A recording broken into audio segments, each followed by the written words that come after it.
چنل هاتباکس آراس خوش اومدین. بریم سراغ خبرها و حواشی داغ امروز. بعد از تیکه‌های سنگین تتلو به حسین رحمتی، تتلو اعلام کرد که از حرفاش منظوری نداشته و این حرفا رو زده تا حسین رو تحریک کنه که با هم فیت بدن.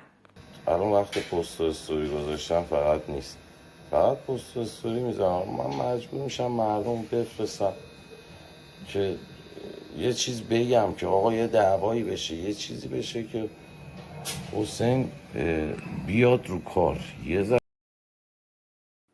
و در رابطه با متنی که توی یوتیوب گذاشته بود که همه رفیقاش فکر میکنن که اون میخواد از اسمشون مفبری کنه، توضیح داد که نیازی به این کارا نداره. شلوغ‌ترین و گرونترین کنسرت تاریخشون رو تتلو گذاشته و اگه این کارو میکنه فقط چون دوستشون داره. هم حسین و هم رضا پیشرو هم حسین تویی رو، این ستا رو واقعا دنبال مفبری از بغلشون نیستم، خدا شاهده، و فقط دنبال اینم که با هم دیگه یه کار بزرگ انجام بدیم.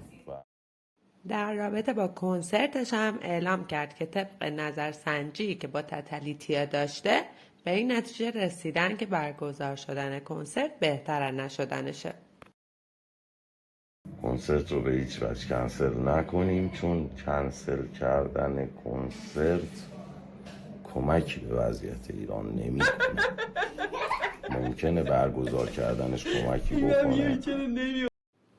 البته که نه اینکه فکر کنی فقط فکر منافع شخصشه، نه، این آدم معتقده که زمانی باید از آدم چیزی رو بخواد که خودش پیش قدم باشه و تا وقتی خودش تو صف اول تظاهرات وای نستاده کنسرت رو به ملت پیشنهاد میکنه.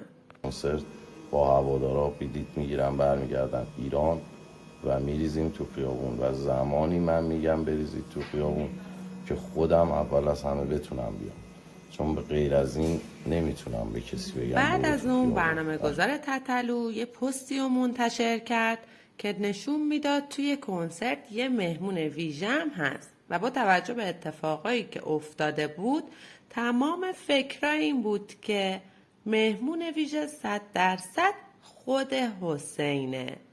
اما حسین توی یه پستی اعلام کرد که در حال حاضر و تو چنین شرایطی هیچ کنسرتی رو اجرا نمیکنه.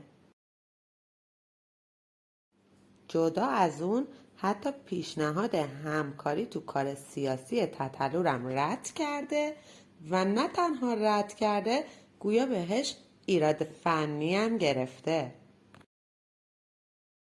تتلو هم که اعصاب درستی نداره و دوباره یه فصل قهوه ایش کرد و تصمیم گرفت موزیکشو با آدمای دیگه‌ای بیرون بده. این که اون نفرات کیان و میتونم بگم طبق پستی که سهیل خدابنده تنظیم کننده تتلو گذاشته، این همکاری بین امیر تتلو، پوریا پوتک و رضا پیشروه. خب در آخر بریم با هم قسمت‌هایی از سیاسی ترین موزیک تتلو به اسم انقلاب صلح رو ببینیم. ها حد بذاری هارتر میشن، واسه همینه همه جا کارت از پیشن.